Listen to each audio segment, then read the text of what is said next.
As entrepreneurs, we're busy, so we think of someone when we need them. We think of someone when something's up. And even though we're sitting in a situation where we're like, hey, this is a win-win. If I reach out to this person and offer them this is a win-win. What's wrong with it? The thing is, there's no replacement for relationship. This is The Fighting Entrepreneur, the podcast dedicated to entrepreneurs looking to change the world. Learn how to start, build, and scale a business in today's highly competitive business environment. Here's your host, The Fighting Entrepreneur, Anik Singal.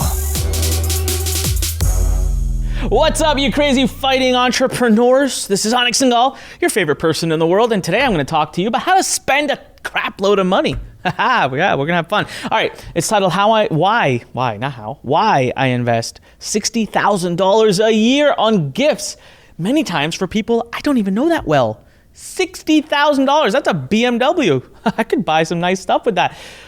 But what if I told you that my return on investment on that $60,000 might be maybe 5 or 6x, maybe more? Because some of it I can't even track because it goes on for years. So what is going on? What am I talking about? Listen, entrepreneurs, I want to give you a little secret today that is going to sound fairly cliche, and you're going to sit back and think, is this really that effective? But I'm telling you, makes sense, sounds simple, yet very few people do it. And so one of my closest friends, his name is John Tallarico. He will be on this podcast soon as well. He calls it little things for big people. As he has like a little name for it, right? But I've been doing it since way before he actually taught me this. I've just gotten better at it since he taught it to me. I am very, very good about buying gifts for people for when things happen in their lives. And I'll tell you what, one of the biggest problems we have as entrepreneurs is we tend to be so busy in our lives and in what we're doing that we tend to only reach out to people, especially people that aren't like in our family or immediate circle of friends. You know, if they're in our associate or colleague or business group, we think about it. Think to yourself right now, when's the last time you reached out to someone in your business circle just to say hi, hello? Just be like, how you doing? How are your kids? By the way, you had a son that was going to graduate. How'd that go? I can bet you right now, you're sitting there thinking, you got that guilty look on your face. So you're thinking, I don't know when the last time I did that is. And that's the problem. I get it. We're busy, right? As entrepreneurs, we're busy. So we think of someone when we need them. We think of someone when something's up. And even though we're sitting in a situation where we're like, hey, this is a win-win. If I reach out to this person and offer them this is a win-win. What's wrong with it? The thing is, there's no replacement for relationship. Now, in business, there's this thing called Law of Reciprocity. And I got to tell you, it's probably the one skill that I have developed and the one thing that has led me to more millions of dollars in my business than anything else, the Law of Reciprocity. And reciprocity is amazing because the smallest little thing can lead to the most ridiculous ROI. Now, let me start giving you some examples and I'll express to you exactly what I mean. All right. So Robert Kiyosaki, you all know he is a very, very close partner of Lurn. He's been a big supporter of myself. I'm very, very honored to have him as a friend, to know that he's actually in my cell phone. Like I can actually text message Robert Kiyosaki. It's crazy. I have before. It's nuts. The first book I ever read, that man is the reason I'm sitting in front of you today teaching. So when I first met him, you can rest assured I was incredibly nervous and anxious. Now I met him, we spoke, and I noticed something. I noticed that all the things he had, from pens to wallets they seemed to be very bright colored. All right. And it was, see, as an entrepreneur, if you really want to hone in on the Law of Reciprocity, if you really want to hone in on getting a relationship with people at a deeper level, you need to really fine tune your observation skills. So I'm always observing. I very quickly can figure out if there's something people particularly like, if there's particular topics they speak a lot about, and I take mental notes of this. Sometimes I physically write it down. Now I'm still not as good at this as some of my friends, but I'm good enough. So I noticed this real quick, and I hung out that day with Robert Kiyosaki, and we filmed a little bit, and then he left, and I turned around to some of his key team members and I said, hey, can you tell me a little bit about what kinds of things Robert really likes? And they're looking and they're like, well, you know, it's Robert. I mean, he has everything. I said, yeah. I said, well, I happened to notice that he had a lot of bright colored things. They're like, oh my God, the guy loves really bright things, like super bright, like crazy bright neon colored things. And I was like, noted. Right. And they also happened to mention that he likes pens and Mont Blanc and some of these other things. So the next time, this is 6 months later, I was going back to Robert Kiyosaki to film again with him. I literally went to the Mont Blanc store and I asked them, give me your brightest colored wallet that you've got. And I picked up a very bright red wallet. Now, this thing cost me probably about, if I remember correctly, it was like $500. Okay, now think about this. I didn't need to bring this for him. I already had the video shoot booked. I was gonna go in there and shoot. But that day when I got there, he was already filming with somebody else. So I get there, and the person he's filming with is not going so well, all right? And he's just not in the mood to film that day. Robert was just not in the mood to film that day. Hey, when you're Robert Kiyosaki, you can do whatever you want, when you want, how you want. If you're not in the mood to film, you're not in the mood to film. So I walk in, I'm nervous because my flight is leaving in a few hours. I literally came in the night before, I'm leaving in a few hours. I'm like, okay, I have like 16 videos to get out of him. And I'm just nervous because I'm seeing how he is with this other person. So all of a sudden, I said, hey, you know what? I'm going to have faith. I'm going to go with it. But before we filmed, so Robert comes up, he says, hi, Anik, blah, blah, blah. And I could tell the energy's a little off. And I said, Robert, I brought you a little gift. It's just something I wanted to give to you. And of course, just from hearing that alone, right, the tone starts, oh, wow, Law of Reciprocity starts to kick in. How can he be mean to someone when I'm offering a gift? And when he opened it, he looked at it and he said, wow, this is beautiful. And I went out of my way. I said, Robert, last time I was here, I noticed that you really like bright colored things. Your team confirmed it. And I loved this wallet. I saw it. I thought of you and I just thought you should have it. And so I'm telling you, man, that man's mood completely changed. We had an amazing shoot. We got more than 16 videos out. So how much is that worth? How much is a video shoot that's 2 hours long with Robert Kiyosaki worth? More than $500? $5,000? We probably went on to make a couple $1 million from that video shoot. I want you to start understanding that when you gift someone something, it's not just about the gift. It's also about showing them that you went above and beyond and listened and that you cared and that you thought of them, right? So prime example, Christmas time. Everyone loves to send out gifts. What about March 17th? It's nothing. It's a nothing day. Nobody else is sending gifts. That person's mailbox, that person's email box, that person's phone, that person's text messaging, that person's every social media, they're not getting gifts. That's when you strike.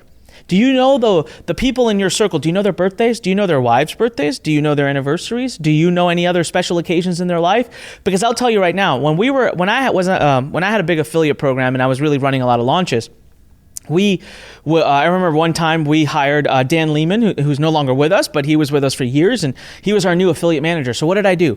I did something really funny. I bought these little stuffed animal kangaroos, okay, and I stuffed them into a box with a letter, and I sent out like 150 of them. Now, what did it cost me? Probably about $10 per kangaroo, shipping, somewhere international, probably $20-25 total per package, but I sent out like 200 of them. So you're talking about $5,000 right there. Right? Now you're thinking, dang, that's a lot of money. Okay, well, let's play this out. So when you would get this box, you'd pull out the kangaroo and you'd think, what the heck is it? Why is Anik sending me a freaking kangaroo? Then you'd see a little letter floating around in there. So guess what? I have your attention, right? I've got your attention. So you pull a letter out. Like, I wonder why he's sending me this kangaroo.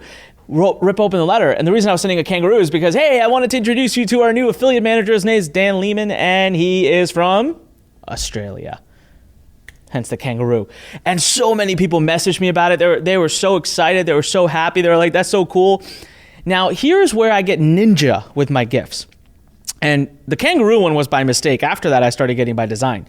So guess what happens? You're a dad, right? You're an affiliate marketer. You're a dad. You're at your home office and you get this box, this FedEx box with the kangaroo in it. You pull the kangaroo out. You're at the kitchen probably, and you put it there on the kitchen table while you read the letter. And then you don't care about the kangaroo. It means nothing to you. So you walk away, right? Or while you pull it out, guess what? Your 4-year-old comes up. Daddy, where'd that come from? And you're like, oh, here. Now that kangaroo's just brought joy to a child, their child. That all gets connected back to Anik sending them a kangaroo. So one of the things that we've gotten really good at is when I send gifts to people, sometimes I love sending gift baskets of like chocolates and fun treats, not flowers. Why? Because when you get that, you put it on your kitchen table, your whole family enjoys it. Right? So I'll send gifts out to people at all kinds of times. Recently, this actually happened, and I got a message from this person as well. I was on Facebook and someone made a post about this business model using Facebook groups that I just thought was really cool. Now, I don't plan on doing it yet myself. I don't have enough time. I just thought it was creative. It was original. It's very rare that I see anything original. So what did I do? I messaged a person. I happened to know them. I'm Facebook friends with them. I said, hey, I just wanted to ask you some questions about this. He was graceful. He answered all those questions. And I said, man, I'm so appreciative of you being innovative, of you being original, of you taking this 10 minutes to answer some questions for me. Can I have your address? And he gave me his address. And I sent him a gift. I sent him a nice gift, about a $100 gift. That's just it. Just to say, I have nothing I want from this person. And you know what? That person just messaged me like a week ago saying, thank you so much. But here's the thing. We went from being acquaintances to liking one another to now having a little bit of a deeper relationship where he understands just how grateful I was for even 10 minutes of his time. And next time I need something, God forbid I need something, I will not feel bad and he will love to help me. That's the law of reciprocity. I can't tell you how many times I've done things like this. I'll meet someone, I'm talking to them, I come to learn that they love a particular thing or they love something and I'll go out of my way to buy that for them. I remember one of my, I met someone at an event and we started talking about Indian food and he actually has people in his family that are Indian and he spoke to me about this packet of chips, this blue Lay's chips. Any of you Indians listening, you know the masala Lay's, man, they're delicious. What do you think, Purvak? Have you ever had masala? Yes, he loves it. Never had it? Joe, I'm not sure you could handle it, my friend. I don't know, man. I don't know. All right, well, we'll get you some. It's potato chips that have all this masala on it. They're delicious. And spices? He wanted to know what masala is. I completely, now I went off my thought because I love masala Lays so much. All right, so he happened to mention how much he loves those masala Lays. And I was kind of laughing. I'm like, I've never met an American that even knew what masala Lays were. So when I went to India, I came back, I brought 3 bags of masala Lays for him. And I got to tell you, what was the cost of that? That thing cost me like $1.50, okay? And a little bit of space in my baggage when I was coming back. The truth is I actually bought him 5, but I ate 2 of them, so on the way back. But the 3 were good enough, and he was super excited. So why do I spend $60,000 a year buying gifts for people? It is not just to build the law of reciprocity, it's just to be a good person and to deepen my relationship with people. I send out iPads, I'll send out, I do all kinds of stuff for people. Okay, just recently there was someone who I would say I'm becoming friends with now, but we're still business associates, and I found out that he had a baby boy, first child. And that's awesome. That's such great news. So I specifically said, please give me your address. And right now what I've done is bought an amazing gift for the person. I'm writing a card as we speak. I'm writing a card out with my hands. I'm writing a card for them to wish them all the best for their son and for them as a family. And I'm going to send this to them. And I'm going to tell you something. How many of his business associates do you think will take the time to hand write a card? Not many. And you know what? It may sound like something really small, but man, is it going to go a long way. So let me challenge you to do something. When you have a moment with someone where someone went out of their way to help you, or when you're trying to get into someone's door, find out what they like. Find out what they're into. All right? You can see on their social media. Today, everything is out public. And just spend a little money buying them something nice. And just send it to them. Now, don't follow up with the request, okay? Sometimes I do those too. Sometimes I do straight up bribes with a full-blown request. But don't always just follow up with the request, because then it's just ingenuine. So, I'll give you a couple of quick little tips if you're thinking what kinds of gifts you can buy that are not that expensive but carry a tremendous value. Go to Google right now and type in gadgets under $100. And they're like Kindle. You can get Kindles for $50. That's an actual electronic, like LCD screen. It's fun to play with. No one may even I don't even need a Kindle. I got iPads, I got everything. But if someone sent me a Kindle, you get excited because it's a little gadget. Amazon has Echoes. Apple's got stuff now. There's so many things out there that are less than $100. But you got to make it something that has high perceived value. So although it might only cost you $50, it's like perceived value in someone's eyes is more. Or just a gift basket. I remember someone recently sent me a bobblehead of myself. And it's sitting on my desk, and guess what? It's there, and every time I see it, I think of that person because they just got a bobblehead of me made, and I've never had anyone send me that. That was a cool gift. I've had a lot of really cool gifts. I've had people send me books, right? I've had a friend of mine who knew that actually a friend, John Tellerico, all right? I talked about him earlier. He knew that I have a friend who was a big fan of this one particular cricketer. He got a bat signed by that cricketer, sent it to me so that I could gift it to my friend. How cool is that? This is when you start to really develop a next level of relationship with someone that just takes your ability to run a business to the other level. So let me ask you, do you have a budget? You should, even if it's a few $100 a month, get a budget. The ROI you will get on gifts to help you develop relationships with people in the world of business is insane. That ROI is unmatched by anything you can do, any Facebook ad, any YouTube ad. It's unmatched, all right? So go out there, make this happen. This is Anik Singal reminding you, go to anikpodcast.com for all of our show notes. If you're watching this on YouTube, come on, hit subscribe, hit the little bell thing. You leave me a comment below. I read them all. I answer them all most of the time between 10 and 11 at night before I go to bed. So go ahead, leave me a comment, subscribe to us on iTunes, Google Podcasts, iHeartRadio, and all the other 15 platforms that we're on. This is Anik Singal reminding you, when life pushes you, stand straight, smile, and push it the heck back. Until next time, fighting entrepreneurs, talk to you then. Thanks for listening to The Fighting Entrepreneur with your host, Anik Singal.